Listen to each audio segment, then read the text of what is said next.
সবাইকে শুভেচ্ছা।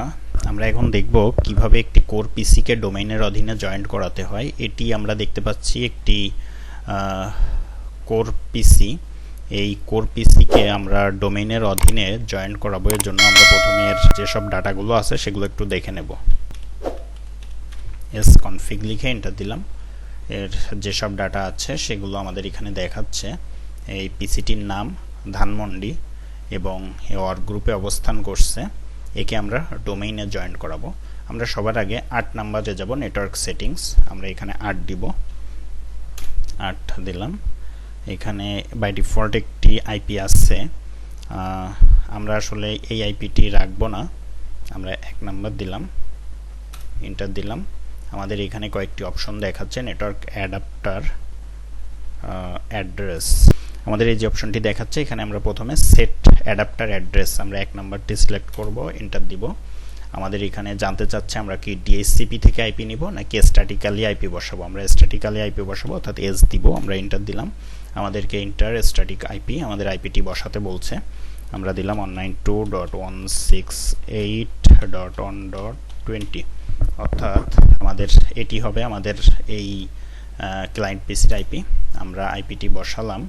আমাদের সাবনেট মাস্কটি দিতে বলছে 255.255.255.0, এটা হলো সাবনেট মাস্ক, এবং গেটওয়ে 192.168.1.1, এটি আমাদের গেটওয়ে। দেখুন আমাদের আগে কিন্তু এখানে সাবনেট মাস্ক, আইপি, গেটওয়ে কোনোটিই ছিল না, এখন এখানে আছে। 2 নম্বরে আমাদের বলছে সেট ডিএনএস সার্ভার্স, অর্থাৎ আমরা যে পিসিতে সেই পিসির আইপিটি হবে এর ডিএনএস, সেটি এখানে দিতে হবে।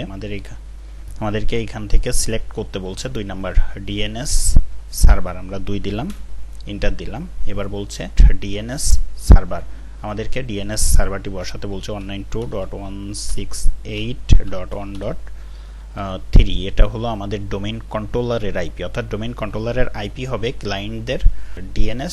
আমরা এটা দিয়ে এন্টার দিলাম। দেখুন এখানে বলছে প্রিফেয়ার ডিএনএস সার্ভার সেট, এটি ডিএনএস সার্ভার হিসেবে সেট হবে।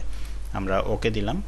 ইন্টার অল্টারনেটিভ ডিএনএস সার্ভার, আমরা এটাকে ব্ল্যাঙ্ক রাখলাম, এটি না দিলেও চলে। আমরা 4 নম্বর দিয়ে বের হয়ে যাব। আমরা 4 নম্বর দিয়ে বের হয়ে গেলাম।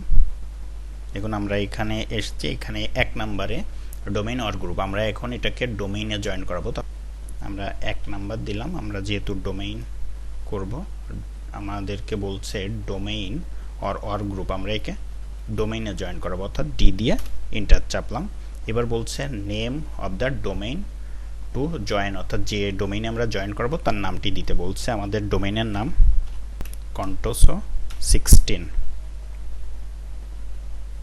আমরা এটি দিলাম, এন্টার দিলাম। দেখুন স্পেসিফাই দ্য ডোমেইন ইউজার, আমাদের ইউজারের নাম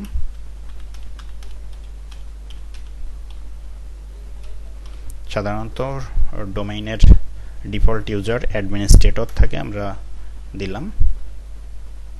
আমাদেরকে পাসওয়ার্ড দিতে বলছে, দিয়ে আমরা এন্টার দিলাম।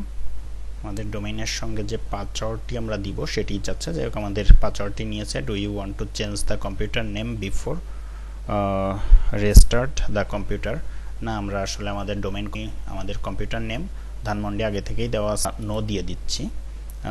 রিস্টার্ট দিতে হবে, আমরা রিস্টার্টের জন্য ইয়েস দিলাম। পিসি রিস্টার্ট নিচ্ছে। আমরা এখন রিস্টার্ট নিয়ে ফিরে এসেছি। এবার আমরা পাসওয়ার্ড দিয়ে প্রবেশ করব। আমরা পাসওয়ার্ড দিয়ে প্রবেশ করলাম। আমরা এখন যে প্রথম যে কমান্ডটি দিয়েছিলাম এস কনফিগ, এই এস কনফিগ দিয়ে আমরা কিন্তু আমাদের এটি যে আসলে জয়েন্ট হয়েছে সেটি দেখব। দেখুন আগে আমাদের এখানে কিন্তু লক্ষ্য করলে দেখতে পারবেন লেখা ছিল অর গ্রুপ, এখন কিন্তু লেখা আছে ডোমেইন, এবং আমরা যে ডোমেইনের নামটি দিয়েছিলাম সেটি এখানে অবস্থান করছে, অর্থাৎ এটি এখন এই ডোমেইন অর্থাৎ contoso16.com এর অধীনে যুক্ত হয়েছে, অর্থাৎ এ এখন একটি ডোমেইনের অধীনস্থ পিসি। আজকের টিউটোরিয়াল ছিল এ পর্যন্তই। ধন্যবাদ সবাইকে সঙ্গে থাকার জন্য। নেটওয়ার্কিং, সার্ভার, লিনাক্স সহ আইটি সেক্টরের বিভিন্ন গুরুত্বপূর্ণ বিষয় জানতে আমাদের চ্যানেলটিতে সাবস্ক্রাইব করুন। আপডেট পেতে বেল আইকনটি বাজিয়ে রাখুন। ধন্যবাদ সবাইকে। আজকের মতো টিউটোরিয়াল